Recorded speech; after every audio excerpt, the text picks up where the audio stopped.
से pixel lab on किया। हम लोगों ने जहाँ से अपने कल वाले फीचर्स मतलब कंप्लीट किए थे, जहाँ पे एंड हुआ था, उसके बाद जो अब हैं सारे, अब आज हम उन सबको डिस्कस करेंगे। ठीक है, कल हम लोगों ने अपनी कल वाली फर्स्ट क्लास में टेक्स्ट का ग्राफिक्स का इंट्रोडक्शन पढ़ा था और उसके बाद हमने टेक्स्ट की स्टार्टिंग पढ़ी थी। मैंने आपको पिक्सेल लैब के बारे में इंट्रो दिया था। आज हम टेक्स्ट के बाकी बचे हुए फीचर्स को पढ़ेंगे। ठीक है, लास्ट हमारा कल का जो फीचर था, कल का जो ऑप्शन था, वो हमारा था टेक्सचर। टेक्सचर सबको मैंने बताया, फिर आप सबने उस पर असाइनमेंट शेयर करी, सबकी असाइनमेंट्स बहुत अच्छी थी। ठीक है, आई थिंक सबको समझ आ चुका था। आज से हम लोग शुरू करेंगे टेक्सचर के बाद वाले फीचर से, जिसे ओपेसिटी कहा है।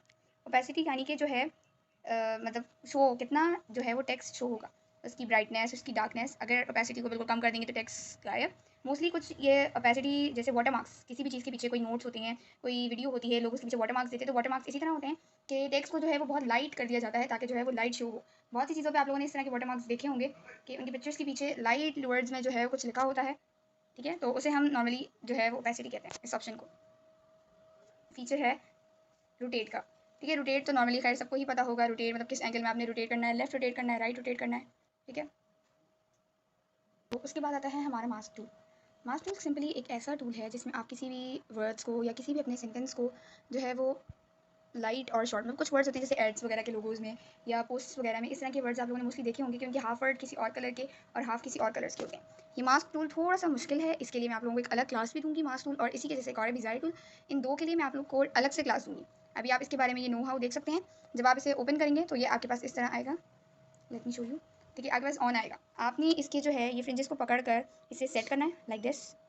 अगर आप इसे इन करेंगे तो जो सारे अंदर के इस मास्क टूल के अंदर जितने भी जो है वो अल्फ़ाबेट्स होंगे वो सब इरेज हो जाएंगे। जैसे कि यहाँ से देखें, अब यहाँ पे सिर्फ डिजी शो हो रहा है, बाकी सब जो है वो हाइड हो चुका है क्योंकि ये इन है। अगर इसी को ही हम आउट करेंगे तो जो इसके मास्क टूल के बाहर के जितने भी अल्फ़ाबेट्स होंगे वो सब जो है वो रिमूव हो जाएंगे। ठीक है, ये टूल बहुत इंटरेस्टिंग टूल है। इसमें जो है वो आप लोगों को डिफरेंट चीज़ें और डिफरेंट डिज़ाइंस बहुत अच्छे समझ बताऊँगी मैं। लाइकवाइज अब आप इसके नीचे देखें, इसे मूव करना नॉर्मली इतना आसान नहीं होता। फर्स्ट टाइम खैर किसी को भी नहीं आता, मुझे भी बहुत मुश्किल लगा था। आप इसी में नीचे जाकर देखें डिज़ायर मोड, इसमें लिखा हुआ होगा डिज़ायर मोड। आप उस डिज़ायर मोड के अगर ये जो ब्लू जो है, एक second let me show you. ठीक है, इसमें जो ये नीचे ब्लू ऑप्शन आ रहा है फर्स्ट वाला, एक आपको 4 साइडेड एरोज दिख रही होंगी। इसके से पहले वाला जो डिज़ायर मोड है, अगर आप इसको यूज़ करेंगे तो इसके जो कॉर्नर्स हैं सिर्फ वो मूव करेंगे। मतलब ये पूरा आप इसको पिक करके एक साथ कहीं नहीं उठा सकते। लेकिन जब आप इसके 4 कॉर्नर्स या 4 साइड्स को सेलेक्ट करेंगे तो आप इस पूरे को मूव करवा सकते हैं। लेकिन याद रहे, इसको मूव करते हुए इस चीज़ का ध्यान दिएगा क्योंकि मोस्टली शुरू में सबसे यही मसला होता है कि ये उनसे मूव नहीं हो पा रहा होता। ठीक है, अब इससे रिलेटेड मैं आप लोगों को एक डिज़ाइन शो कराती हूँ। फर्स्ट इससे मैंने किया थोड़ा सा बोल्ड।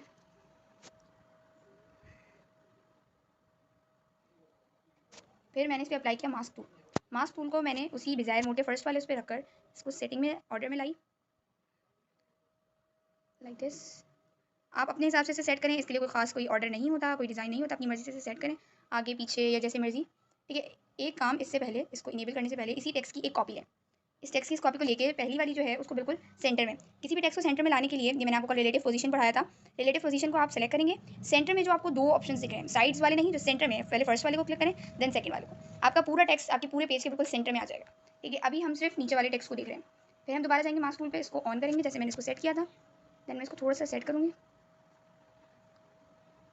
ये बिल्कुल आप एरो से टच नहीं करिएगा, इसके साथ जो आपको ये जो है उसकी स्ट्रिप्स दिख रही होंगी, इससे आप उसे मूव करवाइएगा। मूव एरो से डायरेक्ट नहीं होगा लाइक दिस। ठीक है, अब मैं इसे ओके करूँगी, मेरे बीच में से टेक्स्ट गायब। अब इसी जो ऊपर वाला टेक्स्ट है इसको मैं लाऊंगी बिल्कुल सेंटर में, वो आ गया बिल्कुल उसी टेक्स्ट के ऊपर। वो है टेक्स्ट नीचे लेकिन वो बिल्कुल उस टेक्स्ट के ऊपर आ गया। ठीक है, पहले मैं नीचे वाले टेक्स्ट का कलर चेंज करूँगी। ये मैंने नीचे वाले टेक्स्ट का कलर चेंज किया, देन मैंने इसके ऊपर रखा इसको। ठीक है, उसके बाद दोबारा मैं गई मास्क टूल में और उसको बिल्कुल उसके हिसाब से, एक सेकेंड, सेट किया। जहाँ जहाँ से मैंने जो है उसको रिमूव किया था वहाँ मैं उसे सेट करूँगी। जहाँ से आपको येलो पार्ट का जो है वो एम्प्टी पार्ट नज़र आ रहा है वहाँ पे इसे सेट करेंगे बिल्कुल वैसे ही। ठीक है, तो इससे ये होगा कि आपका हाफ वर्ड ब्लैक और आपका हाफ टेक्स्ट जो है वो येलो शो होगा।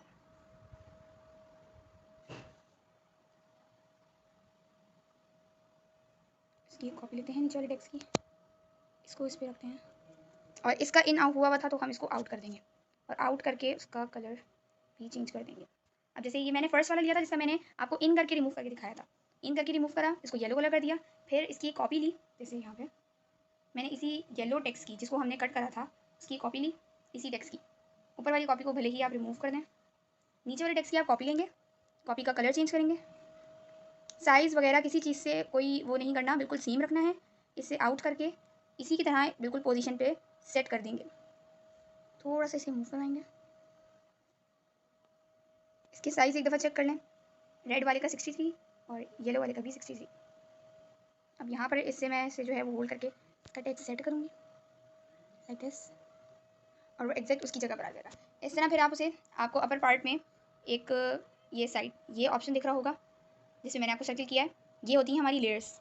इन लेयर्स को जो है आप सेलेक्ट करेंगे, जैसे ही आप इसे ऑन करेंगे, इसको टिक करेंगे, तो आपके पास यहाँ पे लेयर्स आ जाएंगी। मतलब आपने इस पूरे पेज पे जितनी लेयर्स अपनी ली होंगी, जितनी लेयर्स सेलेक्ट की होंगी, या जितने भी आइटम्स यूज़ किए होंगे, वो सब इस पर शो हो जाएंगे। जब इसमें शो होंगे, आपने ऊपर ये जो लॉक का ऑप्शन है, यहाँ से इसे कर देना है लॉक, ताकि आपकी दूसरे ऑब्जेक्ट्स को बनाते हुए ये जो है वो रिमूव ना हो, क्योंकि मोस्टली होता है लॉक नहीं होता, दूसरी चीज़ों को यूज़ कर रहे होते हैं तो ये हिल जाती है। ठीक है, तो आपने जो है इसे लॉक करना है।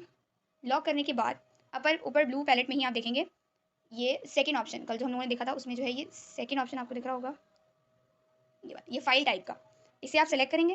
ठीक है, ये आपने इसे सेलेक्ट किया, अब आपके पास दो ऑप्शन आएंगे, सेव एज प्रोजेक्ट या सेव एज इमेज।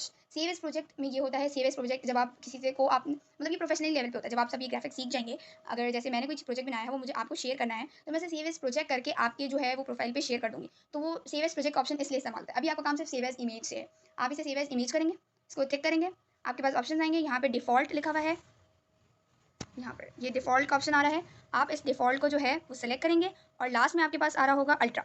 अल्ट्रा में आप सेव करेंगे। अल्ट्रा में सेव करने से ये होता है कि अगर आपकी पिक्चर की पिक्सेलेट हुई होती है, यानी कि फट रही होती है, तो वो फटती नहीं है। हर पिक्चर को सेव करते हुए आप उसे अल्ट्रा में सेव कर लें, तो जो है वो उसकी जो है वो पिक्सल्स फटेंगी नहीं, बाकी जेपीजी ही रहेगा ऊपर। आप इसे सेव टू गैलरी करें, ये आपकी गैलरी में सेव हो जाएगी।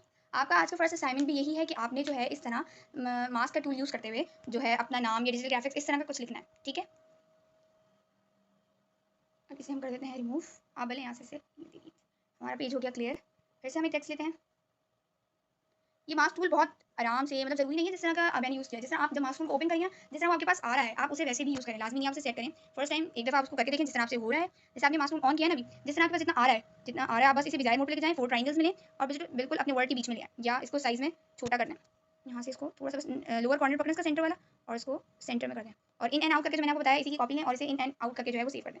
ठीक है, उसके बाद आता है फ़ॉन्ट्स। फ़ॉन्ट्स तो मैंने आपको बताया है, फ़ॉन्ट्स यानी कि जो आपने अपना नेम या जो कुछ भी लिया हुआ है उसके जो है किस तरह के फ़ॉन्ट्स यूज़ होने चाहिए। पिक्सेल लैब आपको अपने खुद के फ़ॉन्ट्स शो कराता है। फर्स्ट जब आप फ़ॉन्ट्स खोलेंगे, तो जो फर्स्ट की जो फ़ॉन्ट्स का एल्बम फ़ोल्डर आपके पास खुलेगा, वो सारे जो है वो पिक्सेल लैब के अपने फ़ॉन्ट्स हैं। आप कोई भी यूज़ कर सकते हैं, जैसे इसमें मैं ये यूज़ करती हूँ, इस तरह के फ़ॉन्ट हैं। ठीक है, ये बोल्ड फ़ॉन्ट्स हैं थोड़े से। फिर उसके बाद लाइट फ़ॉन्ट्स, मीम फ़ॉन्ट्स वगैरह हर तरह के फ़ॉन्ट्स यहाँ पे अवेलेबल हैं। आपको जो पसंद आता है आप वो यूज़ करें। आप फ़ॉन्ट्स इस तरह के फ़ॉन्ट्स जो मास्क टूल है ना, वो ज़्यादातर जो बोल्ड फ़ॉन्ट्स होते हैं ना, इस तरह के, उन पे लगा हुआ मज़ीद अच्छा लगता है। तो आप हो सके तो बोल्ड जो है फ़ॉन्ट्स यहाँ से देखकर कोई भी जो है ये आम लिस्टेड इस तरह के फ़ॉन्ट्स पे जो है ये मास्क टूल अप्लाई कीजिएगा। फिर उसके बाद ऑप्शन आता है माय फ़ॉन्ट्स का। माय फ़ॉन्ट्स वो फ़ॉन्ट्स है जो आपने खुद डाउनलोड किए हैं। जैसे आप ये देख रहे हैं, ये सारे फ़ॉन्ट्स हैं मेरे पास, इसमें उर्दू, इंग्लिश हर तरह के फ़ॉन्ट्स अवेलेबल हैं, सिग्नेचर फ़ॉन्ट्स और हर तरह के फ़ॉन्ट्स। ये फ़ॉन्ट्स मैं आपको जो है वहाँ पे व्हाट्सएप किए जो है उस पे शेयर कर दूँगी ग्रुप पे। आप इसे अपने पास जो है वो डाउनलोड कर लीजिएगा। बहुत से फ़ॉन्ट्स, अभी आपका काम, अभी आप भले माय फ़ॉन्ट्स को रहने दें, सिर्फ फ़ॉन्ट से यूज़ करें। उसके बाद थर्ड ऑप्शन आता है आपके पास रीसेंट। रीसेंट मतलब जो फ़ॉन्ट्स अभी आपने यूज़ किए हैं वो आपके पास यहाँ शो हो जाएंगे। ठीक है, ओके करें। ये था फ़ॉन्ट्स का ऑप्शन। उसके बाद आता है बोल्ड। उसके बाद कुछ फीचर्स आते हैं जैसे कि बोल्ड। मज़ीद ये पहले ही बहुत बोल्ड है, जो बोल्ड फ़ॉन्ट्स होंगे उन पे बोल्ड का ऑप्शन अप्लाई नहीं होगा। जैसे अब मैं यहाँ पे कोई लाइट स्लिम सा फ़ॉन्ट यूज़ करती हूँ, तो जो है जैसे ये मैंने किया लाइट सा। ठीक है, अब यहाँ पे मैंने कोई थिन स्लिम सा फ़ॉन्ट लिया, अब मैं इसे बोल्ड करती हूँ, ये फ़ॉन्ट ज़रूर बोल्ड होगा, क्योंकि जो पहले से थिन फ़ॉन्ट्स होते हैं वो बोल्ड हो जाते हैं, बोल्ड को मज़ीद बोल्ड नहीं होते क्योंकि वो पहले खुद बहुत बोल्ड होते हैं। ठीक है, अब यहाँ पे मैंने ये स्लिम सा फ़ॉन्ट लिया था, इसको मैंने बोल्ड किया, ये बोल्ड हो गया। ठीक है, अब बोल्ड करने के बाद अगर आपने इसकी बोल्डनेस हटानी है, तो जो साइड पे आपको ऑप्शन नज़र आ रहा है टी के ऊपर जो ये कैंसिल कस वो बना हुआ है, आप जो है उसको कहते हैं वहाँ से इसे कर सकते हैं रिमूव, अगर इसे ना करें, जैसे मैं इसको यहाँ से रिमूव करूँगी। ठीक है, इसके बाद आता है बी के बाद आपको शो होगा आई। जैसे ये भी जो है वर्ड से रिलेटेड होता है, जब आप किसी भी वर्ड को रिलेटेड करना चाहें, ये थोड़ा सा डीप डाउन करना चाहें, तो आप वो यहाँ से कर सकते हैं। मोस्टली इस तरह के टेक्स्ट जो है एप्लीकेशंस वगैरह में यूज़ होते हैं अंडरलाइन के साथ। अब इसके बाद यू के बाद अंडरलाइन चाहिए होगी आपको हेडर्स वगैरह में, इस तरह के टेक्स्ट जो है वो हेडिंग्स वगैरह में, या अगर आप कोई एप्लीकेशन लिख रहे हैं इस पे, तो उस तरह की चीज़ों में जो है ये फीचर्स इसके इस्तेमाल होते हैं। इसमें भी कलर की तरह फीचर्स हैं कि अगर आप चाहें इसमें से रिमूव करना, तो जैसे मैंने डिजिटल से रिमूव कर दिया, सिर्फ ग्राफिक्स के नीचे अंडरलाइन है, इस तरह करना चाहें तो आप ये भी कर सकते हैं। बाकी अगर आप पूरे पे रखना चाहें तो पूरे पे रख लें, और इस तरह की चीज़ें मोस्टली जो है एप्लीकेशन वगैरह या लेटर हेड्स में इन सब चीज़ों में यूज़ होते हैं। देन उसके बाद आता है हमारे पास कर्व का option. Curve is mainly very easy. Curve अगर पॉजिटिव साइड पे लेके जाएंगे आप उस कर्व के ऑप्शन को, तो जो है वो डाउन मतलब अप साइड जो है वो कर्व होगा, ऊपर की तरफ से कर्व होगा। अगर आप उसे ही नेगेटिव साइड पे लेके जाएंगे तो ये वर्ड जो है वो डाउन साइड से जो है वो कर्व होंगे। ठीक है, एक असाइनमेंट आपकी है कि आपने मास्क टूल को सेट करना है। ठीक है, दूसरी ये है कि आप इसी की एक थिन सा जो है वो फॉन्ट लेंगे, इनको रखेंगे दोनों को बिल्कुल सेंटर में, इसको बिल्कुल इसके नीचे रखेंगे। अब ऊपर वाले को आपने पकड़ के पॉजिटिव बोल्ड करना, राउंड करना है इस तरह, और उसी में जो है वो नीचे वाले को जो है आपने डाउनवर्ड जो है वो करना है। मोस्टली ऊपर वाले में जो है वो स्पेसिंग आ जाती है, नीचे वाले में स्पेसिंग, ऊपर वाले में बहुत ज़्यादा स्पेसिंग आ जाती है, नीचे वाले में नहीं। तो आपने जो है ऊपर वाले फॉन्ट्स मतलब इन दोनों को आपस में एज ए सर्कल के वे में जो है वो राउंड करना है। ठीक है, भले आप कलर्स यूज़ करें, यहाँ पे इसे सेट कर दिया, कलर्स वगैरह जो भी यूज़ करने हैं वो करें इसके साथ, बाकी राउंड होना चाहिए बिल्कुल। थोड़ा सा इसे रोटेट करें, क्योंकि ऊपर पार्ट में जो है वो स्पेसिंग नहीं आती, नीचे वाले में स्पेसिंग आती है, इसलिए जो है वो सर्कल कभी कभी एक्यूरेट नहीं बनता। ठीक है, आप दो असाइनमेंट हो गई हैं आज की, एक तो आपने मास्क टूल सेट करना है, दूसरा आपने इसी सर्कल को सेट करके जो है इसका वो भेजना है। ठीक है। तो इसके बाद आता है हमारे पास बैकग्राउंड। बैकग्राउंड तो मोस्टली सबको ही पता होगा, किसी भी वर्ड के पीछे जो है उसका जो बैक आएगा वो कैसा होगा। यहाँ मैंने रखा सेंटर में, यहाँ पे मैंने इसे इनेबल करा तो ये हमारे पास वैसा बैकग्राउंड आया। यहाँ पे आप कलर अरेंज करें इसके, लाइक मैंने ये कर दिया। ठीक है, यहाँ पे तो होगा ऐसे कलर सेट। अब उसके बाद नीचे आती है पैडिंग्स। पैडिंग्स मैंने आपको कल भी बताई थी, साइड कॉर्नर सेट करने जो है वो पैडिंग्स कहलाता है। ठीक है, अगर आप चाह रहे हैं, जैसे अगर आपने इसको दिया है एज ए हेडिंग के तौर पर, हेडिंग के तौर पर दिया है, अब आप चाह रही हैं जो पिंक बैकग्राउंड के पीछे पूरा आ रहा है वो आपके पूरे पेज पे आए। अब आप इसे ना ही तो खींच के बड़ा कर सकते हो, अगर आप ऐसे बड़ा करेंगे ड्रैग करके तो टेक्स्ट भी बहुत ज़्यादा बड़ा हो जाएगा। ठीक है, बगैर टेक्स्ट को बड़ा किया इसे सेंटर में रख के आप इसकी पैडिंग सेट करें। जैसे यहाँ से लेफ्ट पैडिंग सेट करके फुल करी मैंने, देन मैंने राइट पैडिंग फुल करी। मेरा टेक्स्ट बिल्कुल जो है उस उतना ही रहा, बस उसके जो पीछे का बैकग्राउंड थे वो जो है अपनी पोजीशन पे आ गए।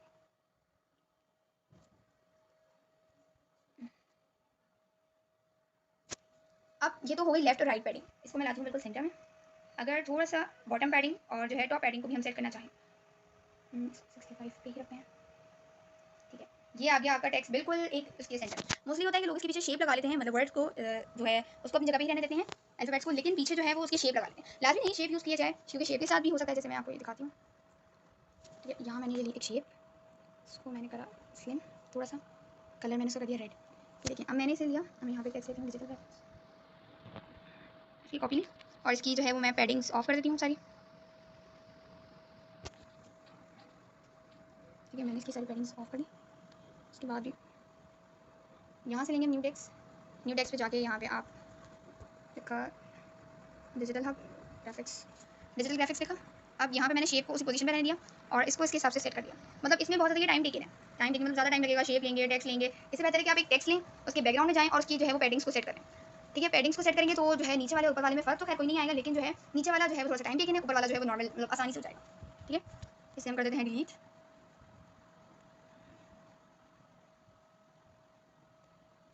फिर बैकग्राउंड के बाद आता है हमारे पास अलाइनमेंट तो खैर सबको ही पता होगी अलाइनमेंट। अब इसमें तो नजर नहीं आएगा। अब जैसे मैंने एक लाइन लिखी है, digital graphic designing first second class. अब इस तरह का थोड़ी बड़ी लाइंस वाले हमने जो है वो ये कोई टेक्स्ट लिया। ठीक है, अब ये आया है टेक्स्ट मेरी 2 लाइनों पे। अब जो है अलाइनमेंट इस तरह की चीज़ें कि आपने जो है अपने टेक्स्ट को ऑर्डर में लाना है, लाइन के ऑर्डर में। Right side mostly, left side हमारी मोस्टली जो है वो इंग्लिश फॉन्ट्स टेक्स्ट के लिए यूज होती है। जैसे हम लोग इंग्लिश जो है वो लेफ्ट साइड से स्टार्ट करते हैं, इंग्लिश की लाइन लेफ्ट साइड से बनती है। ऐसी जो राइट असाइनमेंट अलाइनमेंट है, लेफ्ट अलाइनमेंट वो लेफ्ट में लगेगी। ठीक है, अब ये जो सेंटर वाली जो है ये आपको जो आपके पूरे टेक्स्ट को बिल्कुल सेंटर में ले आई। जैसे हम लोग दरख्वास्त वगैरह लिखते हैं तो बिल्कुल सेंटर में टेक्स्ट लिखते हैं वक्त में जनाब वगैरह, तो ये जो है अलाइनमेंट की सेंटर वाली बिल्कुल सेंटर में आ जाएगी। ठीक है, अब उर्दू में जो है हमारी जो हर चीज़, हमारी जो वर्ड्स, हमारी लाइन्स होती है वो सब होती है राइट साइड पे। अगर यही उर्दू का टेक्स्ट हो तो इस उर्दू के टेक्स्ट को जो है हम लेफ्ट साइड से शुरू करेंगे। अगर हम इसको स्पेसिंग मतलब मोस्टली सेट नहीं होते ऐसे बगैर अलाइनमेंट के, अगर आप उसको उर्दू से लिखना चाहें तो ये होता ही नहीं है सेट। उर्दू कभी सेंटर में आ रही होती है, कभी साइड पे जा रही होती है, तो उसको लिखकर उसकी पहले अलाइनमेंट सेट करें, फिर उसकी स्पेसिंग वगैरह करें। अब बारी आती है स्पेसिंग की। मैं इसकी अलाइनमेंट राइट साइड को रखती हूँ क्योंकि राइट इंग्लिश फॉन्ट है, इंग्लिश टेक्स्ट है। अब आती है स्पेसिंग की बारी। सबसे पहले है लेटर्स स्पेसिंग, फिर लाइन स्पेसिंग। स्पेसिंग मतलब आपने इसमें कितना स्पेस देना है, मतलब वर्ड्स को बिल्कुल देखें, वर्ड्स पे वर्ड्स चढ़कर, मतलब छोटा टेक्स्ट है अगर तो आपने उसमें नॉर्मल स्पेसिंग दी, आपके पेज में नहीं आ रही, मतलब आपका एक पेज है और उसमें पूरी चीज़ें नहीं आ रही, तो आप उसकी स्पेसिंग कम करें। आप टेक्स्ट को छोटा छोटा छोटा छोटा नहीं करेंगे, छोटा बहुत छोटा हो जाता है, आप उसकी स्पेसिंग को सेट करें। आपने उसकी स्पेसिंग कम करी, वो थोड़ी सी जगह पे आ जाएगा। अब लेटर स्पेसिंग आपके एक एक अल्फाबेट के बीच में आई है, जैसे DIGITAL, ऐसे एक एक अल्फाबेट के बीच में आई है इस तरह। ये हो गई सेंटर में। ठीक है, अब लेटर्स, अगर हम लेटर्स छोड़ के वर्ड्स की बात करें तो इसमें ये 5 वर्ड्स है, digital graphic designing second class. Digital एक, ग्राफिक्स एक, डिजाइनिंग एक, सेकंड एक और क्लास एक। अब पहले वाला था लेटर्स के दरमियान, ठीक है, सेकंड वाला है वर्ड्स के दरमियान। जब कोई चीज़ हम लिख रहे होते हैं, हमें उसकी टेक्स्टिंग को छोटा करना होता है तो हम मोस्टली टेक्स्ट को छोटा नहीं करते, उसके वर्ड्स की स्पेसिंग है ना उसे सेट करते हैं। जैसे मैंने यहाँ ये वर्ड्स की स्पेसिंग सेट करी तो ये बिल्कुल जैसे स्पेस बहुत ज़्यादा हो गया, स्पेस बहुत कम, इस तरह जाके सेट हो जाए। ठीक है, अब आप लोग अपने अपने हिसाब से इसमें जो है वो स्पेसिंग दे सकते हैं। और स्पेसिंग जो है वो 2 तरह के वर्ड्स, अगर मैं डिजिटल ग्राफिक्स ही लिखूंगी तो उसमें सिर्फ लेटर स्पेसिंग हो सकती है। ठीक है, वर्ड स्पेसिंग नहीं होगी, क्योंकि वहीं वो 2 वर्ड सिर्फ इस तरह की पूरी लाइन होती है तो उसमें जो है वो स्पेसिंग दी जाती है। फिर उसके बाद आती है लाइन स्पेसिंग। अब इसमें है लाइंस, कि आपने लाइन को कितना करीब रखना है। ये भी बिल्कुल इसी तरह, जैसे मैंने आपको कहा कि आपका जो टेक्स्ट आपके सिंगल पेज पे नहीं आ रहा तो आप उसकी लाइन लेटर स्पेसिंग कम करें, वर्ड स्पेसिंग कम करें, और दूसरी तीसरी बात कि उसकी जो है वो लाइन स्पेसिंग को भी थोड़ा सा कम करें। लेटर्स और वर्ड स्पेसिंग को कम करें, उसके साथ जो है क्योंकि टेक्स्ट छोटा होता है और उसका स्पेसिंग इतनी ज़्यादा दी हुई होती है, तो आप जो है लाइन स्पेसिंग को भी थोड़ा कम रखें, बिल्कुल माइन्यूट करें, इसके साथ रखें, ताकि आपका टेक्स्ट जो है वो आसानी से जो है आपके पूरे पेज पे आ जाए। ठीक है, इस तरह। यहाँ मैंने आपको लाइन स्पेसिंग और जो है उसके बाद लेटर्स और वर्ड स्पेसिंग दोनों बता दी। ठीक है, अब इसके बाद आते हैं हमारे मेन फीचर्स, 1 2 3 4 5 6 7। ये जो 9 फीचर्स आते हैं ये सबसे इंटरेस्टिंग और जो है मतलब अच्छे फीचर्स हैं, इसको करने में भी आप लोगों को बहुत मजा आएगा और बनाने में भी। पहले तो हमारे पास, पहले मैं इस टेक्स्ट को कर देती हूँ थोड़ा बोल्ड, कंटिन्यू रखते हैं इसको। मैंने टेक्स्ट को जो है वो बोल्ड किया, मैंने आगे से इसे रिमूव किया, सिर्फ डिजिटल ग्राफिक्स करा, डिजिटल ग्राफिक्स करके मैंने इसे ड्रैग करके बड़ा करके सेंटर में ले आई। ठीक है, अब इसको इसका एक मैंने कलर लगा दिया, for suppose yellow colour. Yellow colour कुछ ऐसे कलर्स होते हैं, जैसे अगर ये येलो इसका फ्रंट है तो इसके बैक में कुछ ऐसे लाइट कलर, जैसे अगर येलो से ही रिलेटेड कोई कलर आ जाए, जैसे इस तरह का कोई कलर है तो ये येलो इतना खास प्रोमिनेंट होगा नहीं। अगर लाइट पिंक पे डार्क पिंक आ जाए तो इस तरह के कलर्स होते हैं ना वो प्रोमिनेंट नहीं हो रहे होते, तो उन कलर्स को प्रोमिनेंट करने के लिए हम जो है वो लाइट स्ट्रोक देते हैं। लाइट स्ट्रोक देने से क्या होता है, वो वर्ड्स इनहेंस हो जाते हैं। देखिए आप जैसे देख सकते हैं, अब यहाँ पे मैंने जो है इसे थोड़ा सा बोल्ड करा, मतलब बोल्ड करके जो स्ट्रोक होता है ना वो ज़्यादातर बोल्ड टेक्स्ट जो होते हैं, जैसे मोटे वर्ड्स जो होते हैं उन पे ज़्यादा अच्छा सूट करता है। अब आप इसे स्ट्रोक वैसे तो मोस्टली जो है यूज़ इसको इनहेंस करने के लिए होता है, ताकि ठीक है। तो आगे स्ट्रोक एनहांसिंग के लिए भी यूज़ है। स्ट्रोक जो है वो बबलिंग, आपको उसको टेक्स्ट देने का जितना आपने देना है आप उसे दें। जैसे इतना ज़्यादा भी दे सकते हैं, जितना आपको सूट कर रहा है, जितना आपको पसंद आ रहा है आप उतना से स्ट्रोक दे सकते हैं। ठीक है, मैं यहाँ स्ट्रोक ऑफ करती हूँ, बैकग्राउंड का कलर चेंज किया। ठीक है, अब इसके बाद बारी आती है हमारे स्ट्रोक्स पर लिए। अब शेडोज़, क्या किसी भी वर्ड में किस तरह का शेडो दे दें। पहले मैं इसका कलर अपने टेक्स्ट का ब्लैक ही करती हूँ। इसके बाद हम लोग शेडो को डिस्कस करेंगे। शेडो हमने हर चीज़ जो है यहाँ पे ऑफ होगी, पहले से आपने ऑन करनी है। ठीक है, यहाँ पर हमने दी शेडो। किसी भी वर्ड को रियलिस्टिक शो कराने के लिए उसके नीचे शेडो देना बहुत ज़रूरी होता है। शेडो देंगे तभी आपका जो है वो फॉन्ट, इस समझो ये भी एक तरह से एनहांसिंग के लिए हर तरह के मतलब अपने अपने हिसाब से इसमें शेडो दें, जिस तरह आपको फील आ रही है कि वो रियलिस्टिक हो चुका है, मतलब एकदम रियल उभरा उभरा हुआ टेक्स्ट जो है वो शेडो के लिए शेडो इस्तेमाल करते हुए जो है आपका टेक्स्ट इस तरह बनता है। ठीक है, शेडो में भी आप कलर चेंज कर सकते हैं, लेकिन शेडो कलर जो है मोस्टली ये ग्रे ब्लैक इसी तरह के होते हैं, क्योंकि वही शेडो कलर्स होते हैं। अब आप उसके बाद ये रेड लगाएंगे तो मतलब ये एज अ शेडो वाली वो देगा नहीं लुक्स। तो आप ब्लैक यूज़ करें, ग्रे यूज़ करें, इस तरह के जो है वो कलर यूज़ करें जो शेडो लगे भी, जैसे ये ग्रे हो गया, ब्लैक हो गया, इस तरह के। उसके कैपेसिटी, अगर आप टेक्स्ट को अपने मतलब हिसाब से, मैंने आपको बताया जितना आपको जो है शेडो लग रहा है कि इतना शेडो लगाएंगे तो टेक्स्ट क्लियर है, 70 लगाएंगे तो क्लियर, 50 लगाएंगे तो क्लियर है, तो रियलिस्टिक लुक आ गई है, तो आप अपने हिसाब से इसमें जो है वो शेडो लगा लेंगे। इसके बाद ब्लर, कुछ टेक्स्ट होते हैं बिल्कुल शार्प, जैसे अगर मैं ये लगाया तो ये मतलब बहुत शार्प शेडो लुक इतनी कोई खास आ नहीं, लेकिन आप इसको ही मजीद थोड़ा सा और करेंगे तो शेडो लुक आएगी। लेकिन अगर आप इसी को ही ब्लर रेडियस को बिल्कुल ही ज़्यादा कर देंगे, कहीं से भी शेडो नहीं लगेगा, ना ही इसमें रियल लुक आएगी। ब्लर रेडियस को भी जो है फॉन्ट के हिसाब से, टेक्स्ट के हिसाब से जो है वो सेट करना होता है। ठीक है, अब आती है बारी इसकी कि आपका जो टेक्स्ट, आपका जो ब्लर है, जो आपने ब्लर किया है, शेडो दिया पीछे, वो किस तरह मतलब किस डायरेक्शन में होना चाहिए, एक एक्स एक्सिस एक वाई एक्सिस। ठीक है, जैसे अगर मैंने इसे एक्स एक्सिस में लिया तो ये बिल्कुल इसके बैक शेडो में आ जाएगा, मतलब आपका जो टेक्स्ट है, आपका जो फॉन्ट है उसके बैक साइड पे एक्स एक्सिस वाली साइड पे आएगा। अगर आप इसे दूसरी साइड पे लेंगे तो ये नेगेटिव एक्स एक्सिस की साइड पे जाएगा। यहाँ पे देखें, मैं इसे लाइटली आप उसे ड्रैग करें और अपने अपने हिसाब से उसे सेट करके देखें। लेकिन जैसे मैंने एक्स एक्सिस और वाई एक्सिस, अब मैं इसकी वाई एक्सिस सेट करूँगी। वाई एक्सिस ये कि मुझे कितना ऊपर रखना है, कितना नीचे रखना है, तो कैसे वो रियल लुक देगा एकदम ऐसे। एक्स एक्सिस और वाई एक्सिस दोनों को अपने हिसाब से सेट करें और शेडो को जो है वो यूज़ करें। ठीक है, ये सारा जो है मतलब अपने हिसाब से जो आपके माइंड को पसंद आ रहा है या आपको सही लग रहा है, आप इसमें वो चीज़ें अप्लाई करें। उसके बाद हमारे पास आता है इनर शेडो। इनर शेडो को हम देखेंगे, अब वो था शेडो बाहर का। इनर शेडो डार्क कलर्स में नहीं दिखेगा। आप इसमें फॉन्ट में जैसे मैंने अप्लाई किया लाइट पिंक कलर, ये पिंक कलर मैंने अप्लाई किया, अब इसमें आउटर शेडो भी शो होगा और इनर शेडो भी शो होगा, लेकिन डार्क कलर्स में इनर शेडो शो नहीं होता। अभी देखिए, आप इसमें देखें कि कितना ज़्यादा इनहेंस हुआ है। लाइट फॉन्ट का कलर लाइट रखें, अपने टेक्स्ट का कलर लाइट रखें और शेडो का कलर डार्क रखें। फिर बारी आती है inner shadow. Inner shadow mostly बहुत कम यूज़ होता है। इनर शेडो भी उसको अपने आपके टेक्स्ट को शार्पनेस देने के लिए यूज़ होता है। अगर आप इसे बहुत ज़्यादा दे देंगे तो आपका टेक्स्ट देखें इस तरह का टेक्स्ट बनेगा, लेकिन इसको मोस्टली 2 3 1 इतना ही देते हैं ताकि टेक्स्ट की जो शार्पनेस, इसमें भी अगर आप एक्स एक्सिस दें, जैसे मैंने इसको एक्स एक्सिस दिया और थोड़ी सी वाई एक्सिस देती हूँ, लेकिन एकदम ऐसी लुक आ रही है जैसे आपका टेक्स्ट उभर कर ऊपर आ रहा है। इनर शेडो और आउटर शेडो दोनों को ही एक साथ, अगर आप आउटर शेडो को सेट कर रहे हैं, इनर शेडो को सेट नहीं करें तो उसका बैलेंस खराब होगा। अगर इसी हिसाब से मैं आउटर शेडो को सेट करूँ, इसके एक्स एक्सिस को नेगेटिव साइड पे ले जाकर ऐसे, तो ये ज़्यादा बेहतर लगेगा। आप उसकी भी अगर एक्स एक्सिस पे सेट कर रहे हैं, इनर शेडो एक्स एक्सिस पे कर रहे हैं पॉजिटिवली, तो आप अपनी शेडो को, आउटर शेडो को भी पॉजिटिवली सेट करें। अगर आप उसे नेगेटिवली सेट कर रहे हैं इन आउटर शेडो को, तो इनर शेडो को भी नेगेटिवली सेट करें। ठीक है, यहाँ पे हमने इनर शेडो और आउटर शेडो को यूज़ किया। अब उसके बाद आपके पास इनर और आउटर शेडो के बाद नेक्स्ट आता है इम्बोस। इम्बोस में जो है आपके कलर का जो आपने शेडो दिया, मतलब अगर आप शेडो नहीं दे रहे, सिंपल आपका जो है वो एक फॉन्ट है, टेक्स्ट है, आपने इम्बोस को ओपन किया, अब आप ये टेक्स्ट देख सकते हैं। इसको मैं बैकग्राउंड में कोई डार्क कलर देती हूँ, लाइक ये पर्पल कलर दिया। अब देखिए आप कितना, मतलब एक तो शेडो आपका जो टेक्स्ट को रियलिस्टिक लुक देने के लिए एक शेडो का बहुत बड़ा हाथ है, दूसरा इम्बोस। इम्बोस भी आप लाइट एंगल देख रहे होंगे, आपने जैसे उसे इनेबल करा, आपका फॉन्ट जो है, आपका टेक्स्ट जो है, उसको आप लाइट के हिसाब से सेट करें, जिसमें आप पहले लाइट डार्क करके दिखाती हूँ। ठीक है, अब आप इसे देखें, आप अपनी इंटेंसिटी को सेट करें। अगर आप नीचे जैसे 200 190 में लेके जाएंगे तो आपका शेडो जो है वो लेफ्ट साइड से आके आपके जो है कलर, मतलब लाइट समझे, सनलाइट आपके जो है किसी भी काम पे, किसी भी टेक्स्ट पे जो है वो लेफ्ट साइड से आके लगेगी। अगर आप उसी ही टेक्स्ट, उसी लाइट को 30 29 18 इस एंगल पे रखें तो वो राइट साइड से जो है वो आपके टेक्स्ट को लगेगी। अब जैसे मैं इसे रखती हूँ 20 पे, 20 यानी कि राइट साइड में थोड़ा सा अपर। अब इसकी बात आती है इसकी इंटेंसिटी, मतलब आपको लाइट कितनी रखनी है। जैसे मैंने बस रखी है 30 में आप अपने टेक्स्ट को, इसकी शार्पनेस देखें, इसके कॉर्नर्स और इसकी शार्पनेस चेक करें, तो आप देखें कितनी रियल लुक आएगी आपके टेक्स्ट में, आपके जो है मटेरियल में। ठीक है, आगे आप इसकी लाइट अपने हिसाब से सेट करें। जैसे बहुत ज़्यादा लाइट कर देंगे तो इतनी कोई खास उसकी शार्पनेस शो नहीं होगी। जैसे मैंने लाइट को फुल किया है तो बहुत ज़्यादा ब्राइट हो जाएगा ये, आप उसी को कम करें, इसको जैसे ये कम करा, और फिर उसके बाद उसकी जो है वो शार्पनेस देखें। ठीक है, इंटेंसिटी के बाद बारी आती है एम्बियंट लाइट की। ये लाइट भी है, मतलब लाइट आपके फॉन्ट को क्लियर करेगी। वो जो लाइट आपने जिसके एंगल सेट किए हैं वो आपने सेट करनी है। जैसे मैंने इसको रखा है 48 पे, अब आप इसकी 48 पे इसका इफेक्ट देखें कैसा आ रहा है, और अगर इसी को जो है मैं करती हूँ बहुत ज़्यादा 98 तक, तो इसका इफेक्ट देखें कैसा आ रहा है। लेकिन अगर आप हर चीज़ को एक बैलेंस में रखेंगे तो ही आपके जो है टेक्स्ट, फॉन्ट्स और जो आपका मटीरियल, जो आपका काम है वो सेट रहेगा। ठीक है, आपने इसे रखा बिल्कुल सेंटर में नॉर्मल, फिर इसका स्पेक्युलर हार्डनेस आप देखें इसको, यहाँ पे भी अगर आप स्पेक्युलर हार्डनेस को जो है अपने कम रखेंगे तो आप इसका इफेक्ट देखें, एज यू कैन सी यहाँ पे मैंने इसको बंद कर दिया। अब इसकी बंद करने के बाद देखें, और अगर मैं इसे इन्हेंस करती थोड़ा सा, तो मतलब उसकी लाइट्स, थोड़ी ये शेड्स, कलर्स आपके सेट रहेंगे। हर चीज़ को ना ही ज़्यादा मिकदार में यूज़ करें, ना ही बहुत कम मिकदार में, हर चीज़ को बिल्कुल बैलेंस रखें, बिल्कुल मेंटेन। जैसे मैं इसे भी 50 पे रखती हूँ, फिर देखें, और अगर कम करती हूँ तो लाइट बहुत ज़्यादा होगी तो बहुत ओवर लगेगा, तो आप इसे बिल्कुल 50 में ही रखें। इसके बाद आता है इसका बेवल। बेवल में अब आप देखें मैंने इसको 100 किया, तो आप इसके जी और आर पर गौर करें, थोड़ा बबलिंग शेड देगा, बबलिंग इफेक्ट शो कराएगा। ठीक है, दिखिए होगा आपको, जैसे कॉर्नर्स है, यहाँ पे मैंने ना इनर शेडो लगाया है ना ही आउटर शेडो लगाया है, मैंने इनर शेडो आउटर शेडो दोनों ऑफ करे हैं, उसके बाद मैं आपको इसका इफेक्ट दिखा रही हूँ। यहाँ पे आप इसके लेवल्स को चेक करें, देखिए यहाँ पे मैं इसको डाउन लेके जाऊँगी, तो ये जो आर जी के कॉर्नर्स, इनके अल्फाबेट्स के अंदर जो इनर कॉर्नर्स हैं वो बिल्कुल लेवल के हिसाब से शो हो रहे हैं। अगर मैं इसको बंद कर दूँगी तो वो शो नहीं होंगे, मतलब एकदम रियल लुक देने के लिए हर चीज़ को आपने इसको भी मेंटेन रखना है बिल्कुल, ना ही ज़्यादा कम ना ही ज़्यादा। उसके बाद आप अपना टेक्स्ट देखें ये। अच्छा होता ये है कि इम्बोस में मोस्टली इम्बोस को अगर आप देखें, ये मैंने इसकी शेप को लिया कम, अभी इसका साइज़ है मेरे पास। इम्बोस सीखते वक्त ये चीज़ का खास ख्याल रखिएगा कि इसका टेक्स्ट जैसे अगर मेरे पास अभी 77 है तो ये सेट था, अगर इससे छोटा होता ना जैसे 75 टेक्स्ट होता मेरा पहले से इम्बोस लगाने से पहले, तो इम्बोस जैसे ही मैं ऑन करती ना, जैसे यहाँ मैं जाके भी आपको दिखाती हूँ, मैं इम्बोस को ऑफ कर देती हूँ। अब आप फर्स्ट करें कि मेरे पास इम्बोस नहीं लगाओ और मेरे टेक्स्ट का जो है साइज़ 75 है, मैं जाके इम्बोस को ऑन करती हूँ, इम्बोस को जैसे ही मैं ऑन करूँगी तो ये फट जाएगा। तो इम्बोस लगाने के लिए आपके टेक्स्ट का साइज़ सही होना चाहिए। अब आप इम्बोस ऑन कर देंगे, इम्बोस ऑन करके आप साइज़ में और प्लस के ऑप्शन से लाइट लाइट जो है वो करें। अब ये देखिए बैकवर्ड में लेके जा रही हूँ कि कहाँ फट रहा है। अब आप इसको इसी हिसाब से सेट करें, जहाँ पर आपका टेक्स्ट बिल्कुल सेट है उसे छोड़ दें, उससे आगे कोई छेड़छाड़ नहीं लें साइज़ में, ठीक है। अगर आपको बड़ा साइज़ चाहिए तो बड़े साइज़ में देखें कहाँ ये सेट हो रहा है, इससे भी बड़ा चाहिए तो आप इसमें बड़े में देखें कि कहाँ सेट हो रहा है, जहाँ वो सेट हो रहा है जैसे उस पर माउस को लीव कर दें, छोड़ दें। अब यही मसला इसके सेव करने में भी होता है। जैसे अगर मैं इसे अभी यहाँ से सेव कर दूँगी ना, डिजिटल ग्राफिक्स क्लिक कर मैंने इसे सेव किया, सेव करके मैं अपनी गैलरी में जाऊँगी, ठीक है। गैलरी में जाऊँगी तो आपको एकदम सेव हुआ हो गया, ठीक है। यहाँ तो वैसे क्लियर है, लेकिन हाँ यहाँ पे तो आपको क्लियर शो हो रहा है, लेकिन जब आप इसको सेव करेंगे तो भी मोस्टली गैलरी में फट जाता है।